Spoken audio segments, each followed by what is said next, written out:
ఇంత డెవలప్ చేసినా కానీ సరే కేసీఆర్ ప్రతిపక్ష పాత్రలో కూర్చునబెట్టారు. ఈ క్రమంలో ఇప్పుడు గత పాత మంత్రులు ఫైల్స్ను మాయం చేస్తున్నారు, భూదందా బాగా నడిచింది, వాటిని కూడా మేము బయటికి తీస్తామని చెప్పేసి అంటున్నారు. మొత్తం రియల్ ఎస్టేట్ మాఫియా పెంచి పోషించారు, మంత్రుల బినామీ సంస్థలకే మొత్తం గవర్నమెంట్ స్థలాలను అప్పగించారు అని చెప్పేసి అంటున్నారు. అవి కూడా బయటికి ఒక్కొక్కటిగా బయటకు వస్తున్నాయి. దీన్ని ఎట్లా చూడొచ్చు? ఇది అక్కడ కేంద్ర కార్యాలయాలు జరగలేదు కానీ 7వ తారీఖున లోయర్ మానే డామ్లో కంప్యూటర్ మెయిన్ కంప్యూటర్ ప్రాసెస్ డేటాది మిస్ అయిపోయిందని వచ్చింది, చూసాను కొంచెం. అదొకే, ఇక్కడ కార్యాలయంలో ఫైల్ కూడా తగలబడ్డాయి కదా ఒక చోట గురించి అనేది కామెంట్స్ వెంటనే. కానీ ఒక మాత్రం చెప్తున్నాను, డెఫినెట్గా ఈ గవర్నమెంట్ 2 విషయాలు ఉంటాయి. ఒక పట్ల విచంటింగ్ అనే పేరు రాకూడదు, కానీ న్యాయం జరగాలి, జరిగిన అన్యాయాన్ని సరిచేయాలి.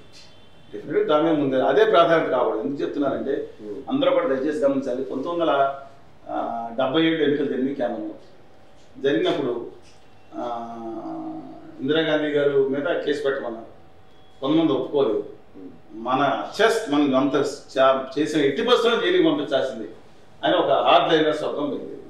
వాజ్పేయి గారు లాంటి సాఫ్ట్ లైనర్ కూడా is not advocated for that.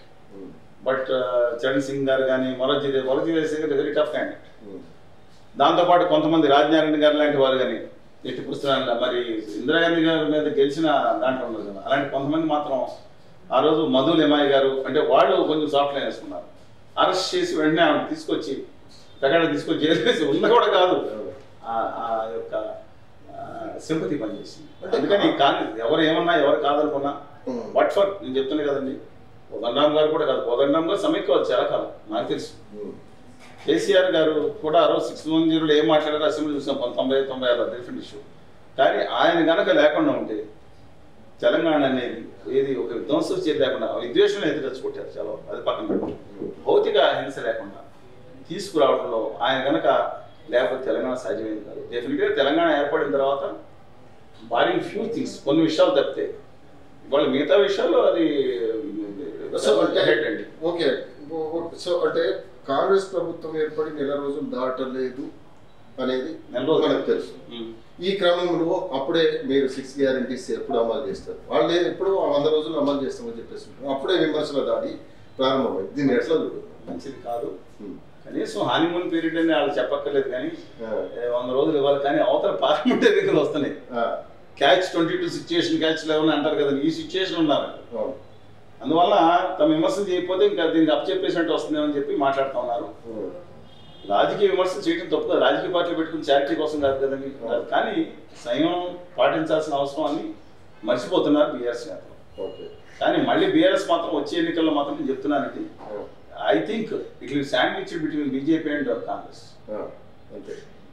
నేను ఎందుకంటే కేంద్రంలో మోడీ ఉన్నాడు, మోడీ మళ్ళీ వచ్చేటప్పుడు మోడీకి వేయాలా లేదా కాంగ్రెస్కి వేయాలా, ఇది కేంద్ర ఎన్నికలు కదా, ఎలా కేసీఆర్ రెడ్డి కదా అనే భావం వచ్చినప్పుడు fight will be concentrated between these 2 national parties. అందువల్ల అది చాలా కేర్ఫుల్గా కనుక మళ్ళీ బీఆర్ఎస్ మార్చుకుని టీఆర్ఎస్ చేస్తే వాళ్ళ స్థైర్యం వాళ్ళ ఉండొచ్చు. కేటీఆర్ గారు, హరీష్ రావు గారు లాంటి వాళ్ళు మళ్ళీ వాళ్ళ మధ్య ఫెవికాలు ఇప్పుడేం విడిపోలేదనుకోండి, విడిపోవడానికి ప్రయత్నాలు చేస్తారు చాలామంది. రేవంత్ రెడ్డి గారు సామాన్యుల వెరీ షూడ్ అండ్ పర్సనాలిటీ, తను నమ్మిన లక్ష్యం కోసం ఎంత పట్టుదల చాలా మంది నేర్చుకోవాలని మైనస్ పాయింట్లు అంటారు. ఆయన ప్లస్ పాయింట్లు నేర్చుకుంటే తను నమ్మిన లక్ష్యం కోసం ఎంత కష్టపడి పని చేస్తాడు, ఎన్ని కష్ట సాధ్యాలు ఎదుర్కొని ఫేస్ చేస్తాడు, తుపాకీలా గుండ్లా దూసుకెళ్ళిపోతాడు అనేది అన్నితాలు నేర్చుకోవాలి.